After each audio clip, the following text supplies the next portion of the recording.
Okay, welcome back everybody to our penultimate Loyalty Connect 2025 session. We're about to take a tour of the future of loyalty with our amazing product team. I'm joined today by our Chief Product Officer, Steve Langley, and two of our top product leads, Adam Goodman and Freddie Wynn. It's great to have you here with us, guys. Thank you so much. Can I get each of you to introduce yourselves? And just to help us get to know you a little bit better, I would love to know, as consumers yourselves, what's your favorite loyalty program? Steve, I'm going to come to you first. Thanks, Pete. Hi, everyone. I'm Steve Langley. I'm the Chief Product Officer here at Loyalty Line. I've been here for just under 3 years, and my role is to develop the product strategy and drive that forward. In terms of my favourite loyalty program, I've been in the loyalty industry for many, many years, everything from the early 90s with things such as Tesco Club Card, all the way through to software as a service here at Loyalty Line. And I've seen a whole range of loyalty programs throughout the years, some really well executed ones and some really badly executed ones. But one that stands out for me is one which is not in the e-commerce sector, and this is in the insurance sector. And this was a sector that was ripe for transformation. And insurance, by its very nature, especially life insurance and health insurance, which deal with some very sensitive topics, has a real challenge with generating loyalty. And this particular insurer, Vitality Health Insurer, actually transformed this whole insurance loyalty space. And they did that by creating a rewards platform, which was based on a very specific behavior change. So they recognized that by having healthier consumers, healthier customers, that would massively reduce their cost of premiums. It would massively reduce their overall cost to serve their business.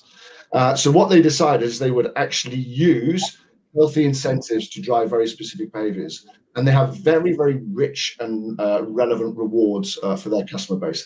That includes everything from a free Apple Watch to free meals, free coffees, discounted gym memberships, even 50% off a bike. So they really are actually honing in on their customer base. And the really important thing is they are driving specific behaviors. They're incentivizing and rewarding the behaviors that really make a difference, not only them, but also to their customers. And from that's a real win-win for both parties. So for me, that really stands out as an excellent loyalty program. 100%. The gamification of that program is very real. I spend a lot of time trying to get extra steps so I can get my 8 points and get my free coffee. It's really got me sucked in 100%. Freddie, over to you next.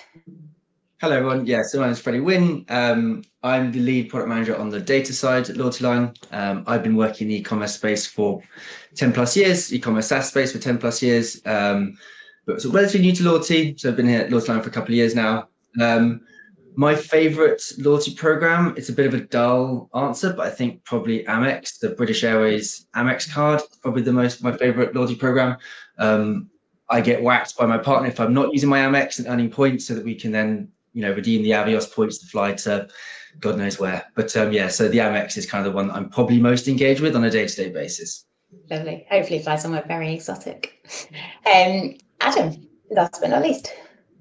Yeah, hi everyone. I'm Adam. I'm a product manager here at Loyalty Line as well. I look after the core product space here. And the example that I'd like to give today is actually a customer of ours called Lanks. They're a British shoe brand making high-end kind of rugged shoes for outdoor activities here in the UK. And what I really love about their program is the way that they've listened to their customers very clearly and created a very simple, clear to understand program with very clear benefits. So for example, a single minimum spend across the whole plan makes it very clear for customers what they need to do. And most importantly, their tiers are really clearly and excitingly set up. So I know if I spend more with this brand, I'm going to get some really cool perks. And as I climb up the tiers, they get more and more exclusive, which just drives my engagement and excitement with the brand as a whole. Amazing. It's been coming out a lot over the last few days, the importance of that value exchange and what you're getting back as for being a member of a loyalty program. So it's nice to hear all three of those examples really play into that and what you're getting in exchange for your loyalty to those brands. Fantastic. Thank you. So this session is all about the future of retention. But before we go back to the future, I'd just love to understand, what does loyalty mean to you guys as a product team? It's a big topic. It's a big question. So Steve, I'm going to come to you first on that one. Cool. So let's start at the very the bigger concept of loyalty, and then I'll leave it to the guys to discuss some more specifics regarding how you can affect it. But one of the biggest things is loyalty is a unique beast. Loyalty is a really challenging space. And that's because it's a combination between head and heart. So it's that mixture between the transactional side of things and the emotional side of things. And that's a real challenge because driving loyalty requires a perfect balance between those two factors. The emotional side really needs an affinity with the shopper. You need shared brand values and behaviors. And having that empathy and that connection drives the emotional side of things. The second side of things is the transactional side of things, and that's where there needs to be a fair and equitable relationship in terms of value, in terms of the product, as the offering, cost, all those things around that. It has to be judged as a reasonable transaction between you and the shopper. So when that balance is out of kilter, it causes real challenge. But when that balance is actually properly aligned, that's when you really do get true loyalty, and that balance between the head and heart is fully achieved. And when you get to that position, that's where you're in that unique spot where your behavior can actually drive the shopper's behavior. And then from there, that's when you can really start to drive that relationship forward. I love that. And Freddie, do you want to build on that answer at all? Yeah, happy to go. Yeah. So Steve's given that kind of overview of loyalty, and I think like for brands today to kind of reflect on that high level view is really important, and just to think about what is the way that you are going to drive repeat purchase today, and loyalty is the single most powerful lever that you've got to do that. It's multifaceted, and it can really help you build that bond with your customer, both from in the head space and also in the heart space, in terms of your affinity with each other. The important thing about doing that is you move away from a cycle of just purely chasing first-time customers, which is challenging in its own right. It doesn't take you fully away from that entirely, but it gives you that whole element of that loyal customer base to really engage in your brand and drive revenue through them. I think from my perspective, that affiliation piece is super critical. So I am, from a consumer perspective, right? So I'm in the middle of some like minor house renovations. I'm currently buying a bunch of power tools, and so I'm slowly building affiliation to one brand over another, Bosch over kind of Black & Decker, right? And it's my loyalty and affiliation to that brand isn't necessarily just the loyalty scheme, but there's lots of other contributing factors. There's the product, there's the customer service, there's the way it's packaged. But of course, it's like, how is that brand incentivizing me to go back to it and spend more? So for me, it's that affiliation and the relationship you kind of build with a brand over many purchases in time. Yeah. Interesting. Bosch, Freddie. I'm a Makita man myself, so I wonder why we went with the different brands. Yeah. We can unpack that a little later for sure. I'd be interested to know. And I need to pop down to the garage to check what ours is because I can't remember. But I think you're 100% right. It is about driving those behaviors, about driving the repeat purchases. So obviously we could talk about this for hours, but what would be your main piece of advice to brands who are trying to drive those loyal behaviors and ensure that you are getting those customers to repeat purchase? I think from my side, one of the significant parts about how a loyalty program it can be actually utilized is a loyalty program really is a behavior change platform, and what it does is it drives specific behaviors which are relevant to you as a brand and to the shopper.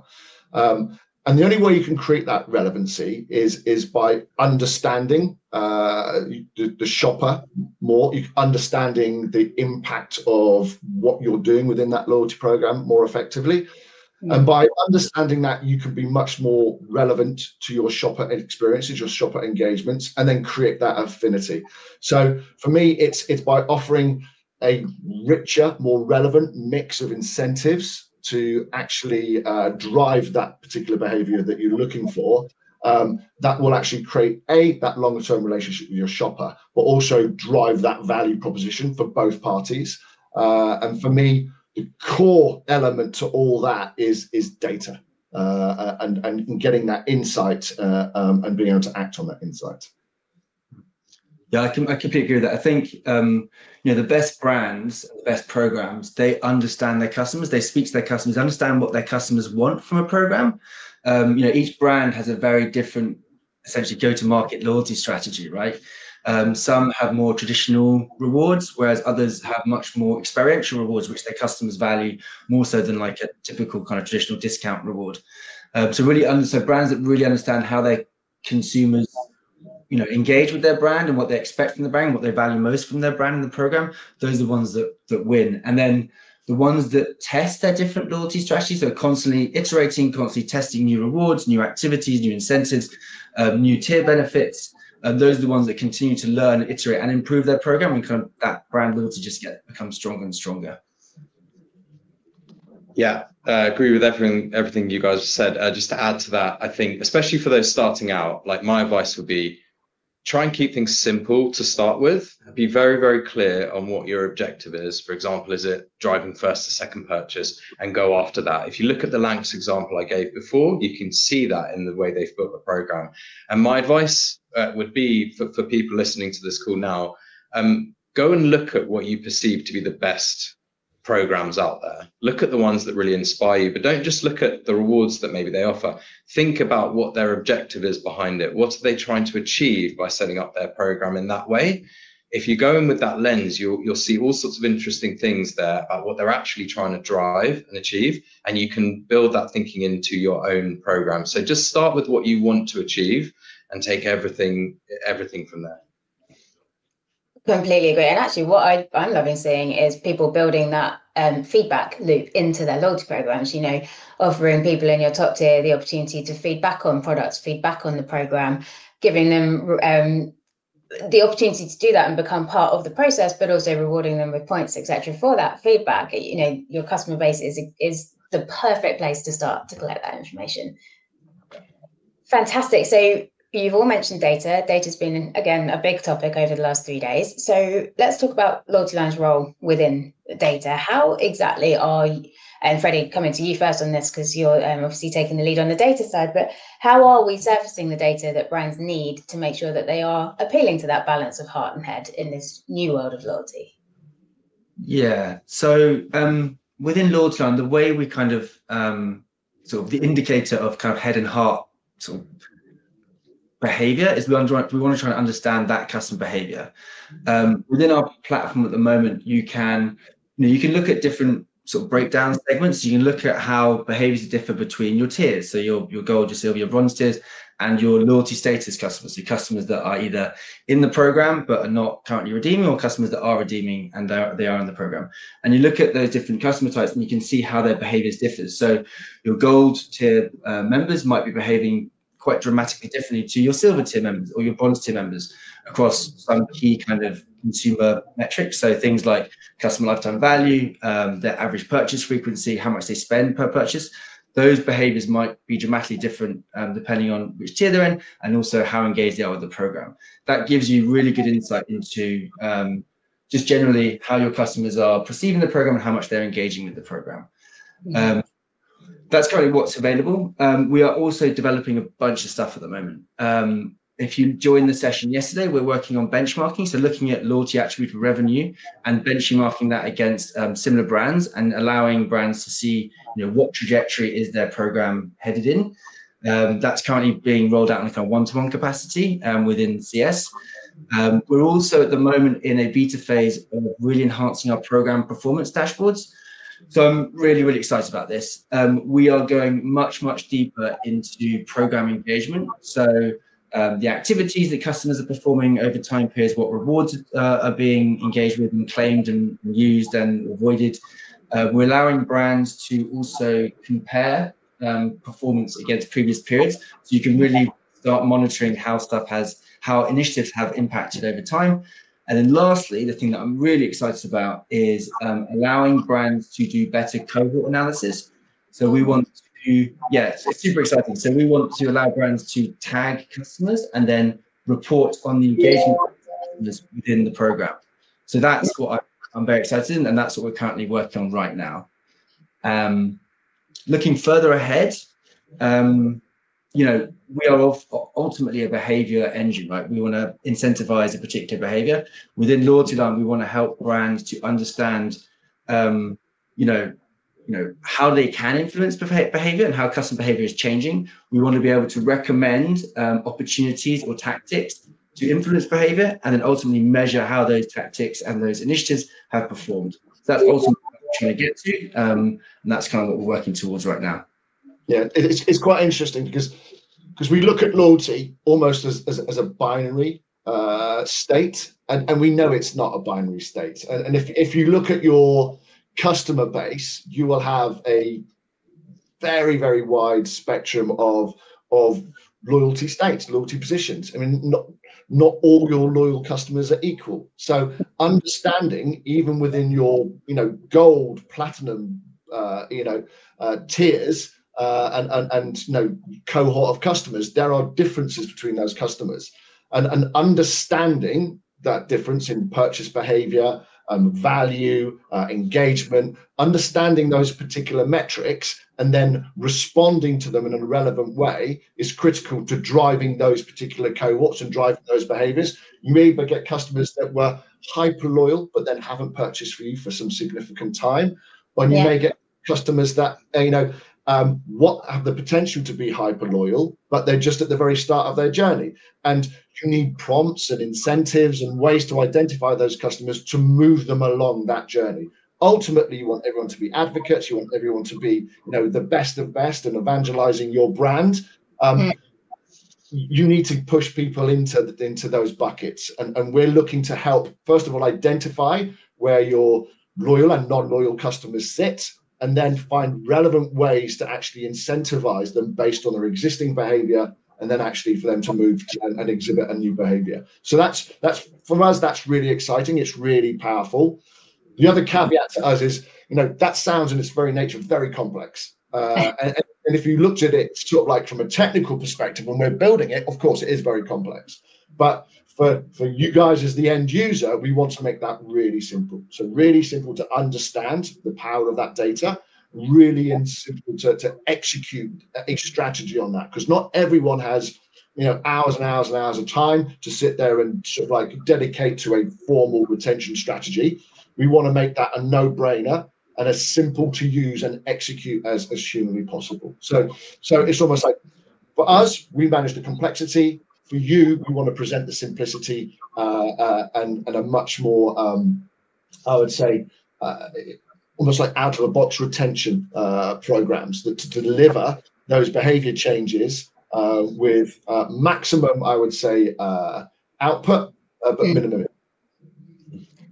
I think from a marketing's perspective, that it's just so exciting because, you look at other areas of marketing.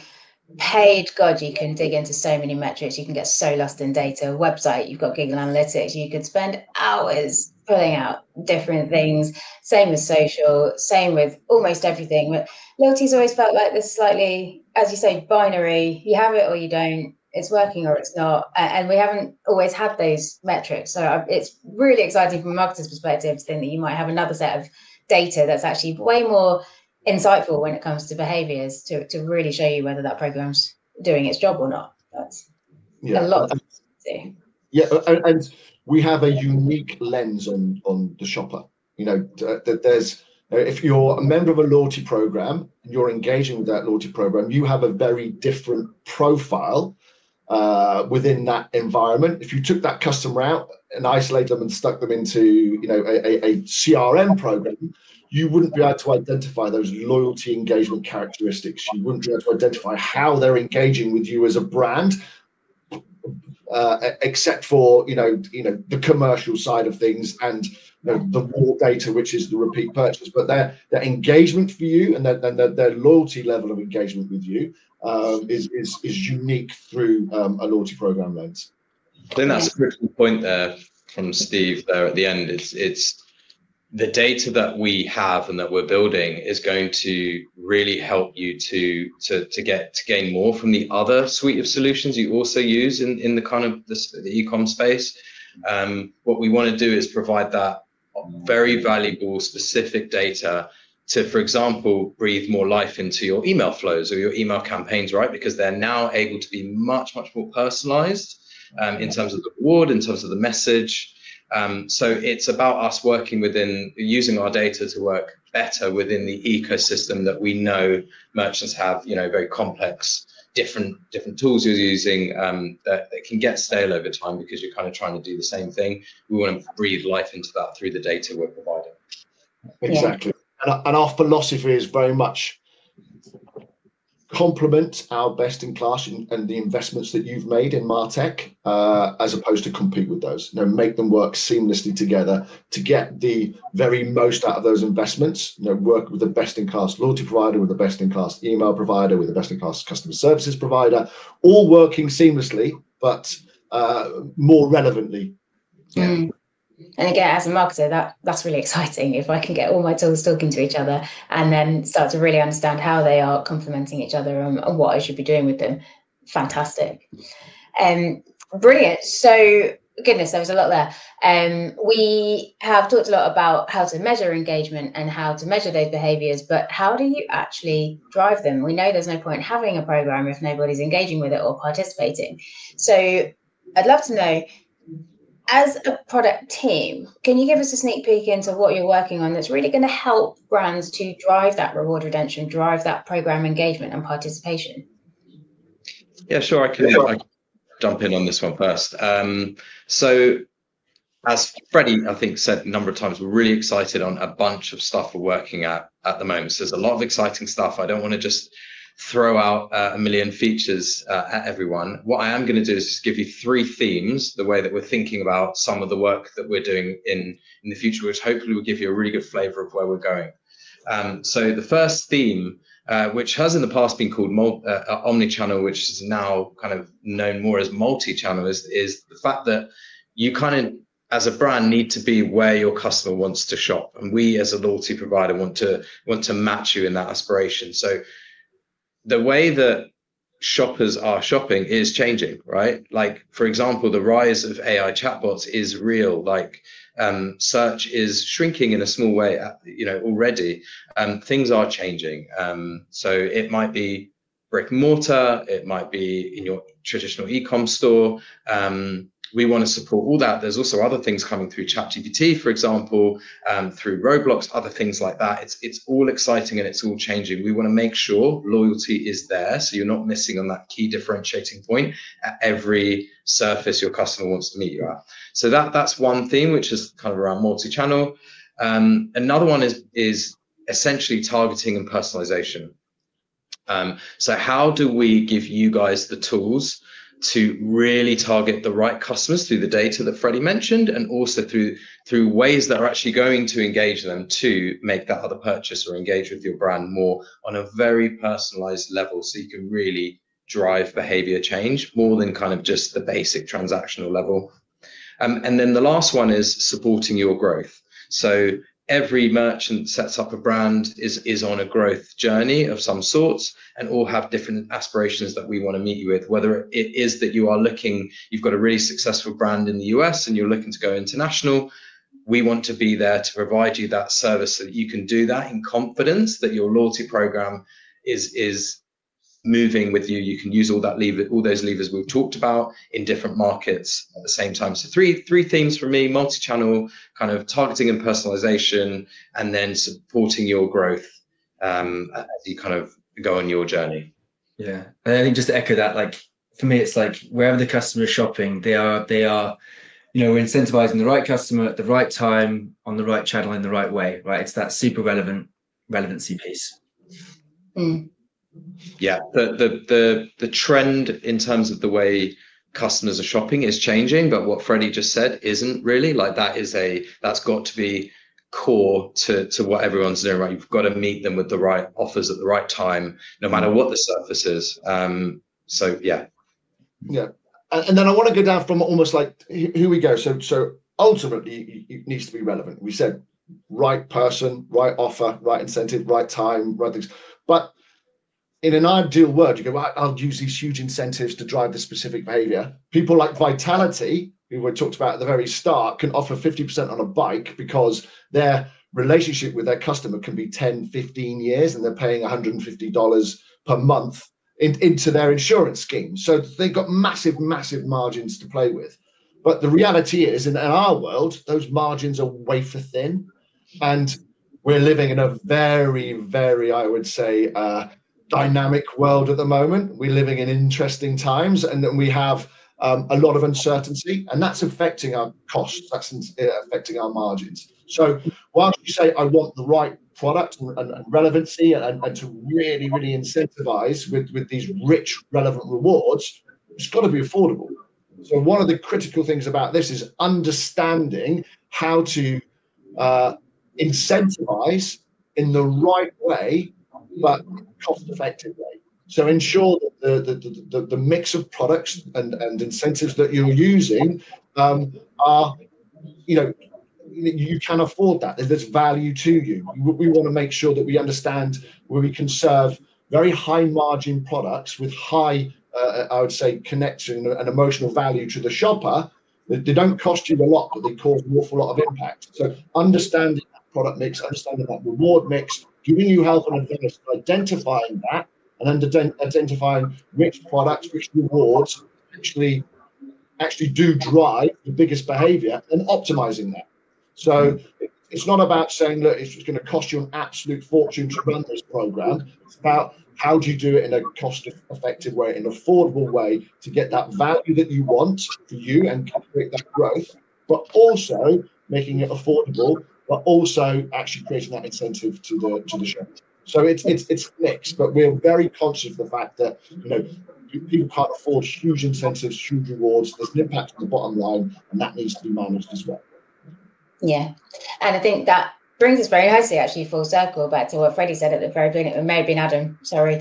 But, look at other people's programs, look at people who are in similar spaces to you, look at what they're doing, and then look at the head versus heart rewards, look at the experience-based things you could be doing. And, Adam, you just touched on the importance of in-store versus online, the exclusive events, content, etc. That's already part of your marketing strategy that you can be rolling out through your loyalty program to really build that emotional connection, but protect your bottom line at the same time. I think, seeing what other people are doing in the space is a really good way to get ideas for your own program there. Fantastic, thank you. Last question before we run out of time. We're going to go a bit Marty McFly for a minute and finish up by looking much further ahead. So I'd love to know, what do you personally expect to be the most interesting development in the loyalty space in the next 2 to 10 years, maybe further ahead if you've got a view into the future? What are you most excited about in loyalty? Anybody can start. I can go first. So some of us were lucky enough to go to Shopify Editions, which ran the week before last, and that was, it's always a fun time. It's really interesting to hear, Shopify in terms of where they're heading in the market, where they view e-commerce and commerce in general, where it's going. I'm going to give quite a data-ish answer, and obviously it's going to be around sort of AI. Typically, I think the headline there is that the way that we consume our analytics as users is changing quite dramatically. I think in the next 12 months or so, we'll see quite a big shift in typical ways that we consume and interrogate our data. So right now it's very much chart-based, right? I go to my dashboard and my analytics and I add a bunch of filters and I kind of scroll down, and I kind of try to make sense of my data. There might be some natural language or recommendations or insight there, but with the advent of LLMs and AI, that's becoming a very different, like the ways that customers are asking questions of their own data is changing dramatically. It's much a question of, I've got a question, I want to ask that question as a single sentence to my data, and I want the answer, and I get the answer almost immediately, rather than sort of not wading through, but going through, charts and analytics. So for me, that is super exciting, because that completely shifts the way that brands can understand their program, understand their customer behaviors, ask pointed questions at different levels, right? The C-suite has very different questions than an e-commerce manager has of their data and their customers. So for me, that is going to be a really exciting space to work in. And and working over the next few years. Hmm. Oh, go on, Fee. Well, just from my perspective as a marketer, I keep banging on about it, but that it feels exciting because actually it will make that data more accessible to me. It'll make it easier for me to understand it and use it. So, that's an exciting development for something that could be a little bit scary. 100%. You don't need to be a data scientist to kind of ask sharp questions of your own data. Yeah, amazing. Yeah. Sorry. I was going to give a relatively similar answer to Freddie, but from a different angle, which is that, and I touched on this a little bit earlier, we really don't know how commerce is going to change as a result of, the technologies in play at the moment. Let's call it AI at the moment, right? But who knows what the next big thing will be, right? But obviously AI is transforming the way that we interact on a day-to-day basis. We are searching less already. We're chatting with AI and more for that, but where that's going to be in 3 to 5 years' time, we really don't know. It's going to be really, really exciting and interesting to see how we shop essentially in the future. Will we just have more information at our fingertips to make better decisions, or will the nature of shopping actually change because we'll actually be able to employ technology to kind of take part of that away from us? We don't know. That's going to be definitely really exciting to watch. And we know that partners in the ecosystem are looking at that, as well as obviously Shopify in detail. So that's going to be really interesting. And you've just set me off on a rabbit warren in my brain of how will I still be, if I change my shopping behaviors to be more integrating AI tools, etc., but the brands that I'm loyal to don't keep up with that, then will I still be loyal to them, or will I find new brands? But that is a big conversation for another day. So Steve, how about you? Just finish this off. What's your look into the future of loyalty? Yeah, looking at loyalty, or looking at how e-commerce and loyalty sit, is a really interesting one. As we previously heard, the way people shop will change significantly. I think we're already seeing that the likes of e-commerce is mingling in with, say, the ChatGPT ecosystem. That is one of the biggest areas where people are actually searching and researching and investigating, your product types, your product categories, your areas, and they're coming up with recommendations. They're coming up with opinions almost, and the transaction looks like it will start to actually come directly from those vehicles. So directly within those environments, as opposed to I'm searching for something, and by the way, I'm going to feed myself right through to your store, and I will experience your brand fully. It'll start to be a little bit homogenized, a little bit commoditized, and it does look like that's a area where the AI is taking us, and we're staying within the AI world and staying with the virtual world, as opposed to actually discreetly shopping in people's stores. So loyalty is challenged in those environments. Your brand, to a certain extent, is challenged within those environments. So it's how do you use the differentiators? And that sort of thing. So if you say, for example, saying, I want to buy a white T-shirt, and you answer ChatGPT, where do I get a white T-shirt from? And it comes up with a whole series of, no, this is where you get your white T-shirts. So these are the white T-shirts that are on sale. You need to be able to differentiate that in that commoditized, homogenized market. So loyalty programs are actually showing, well, this is our T-shirt, and by the way, this also comes with X incentives, X rewards associated with that. That will help brands stand out from the crowd. So that's not so far away, and it's how we actually utilize loyalty programs, how we extend our technology and extend our feature set to accommodate the new world. And whilst I don't have a crystal ball, we do realize that things are going to change significantly, and we all have to keep up. But differentiation then does become key, and one of those biggest differentiators is a loyalty program and the rewards and incentives that you can demonstrate to the world that make you stand out, and that's something that I think will be inevitable. Absolutely amazing. I could carry on talking to you guys for hours, but sadly, we're going to have to step out of the TARDIS as we are all out of time. Thank you so much, Steve, Freddie, Adam. That was a super interesting glimpse of what the future of loyalty and retention holds. And actually, I think you've done a fantastic job of presenting a lot of very potentially slightly scary, but very exciting things in a way that gives us a lot of confidence that we can handle them. So thank you very much for that. We are going to say goodbye to these guys as we get ready for our last and final Loyalty Connect 2025 session. It's all going too fast. Stay exactly where you are, because I'm about to be joined by retail and e-commerce experts from Shopify partners Gorgias, Nosto, Triple Whale, Justino, and Judge.me, who are going to help us wrap things up with their top retention tips and tactics. Thank you so much to our product team, and I'll see you again in just a second. Yeah. Bye-bye.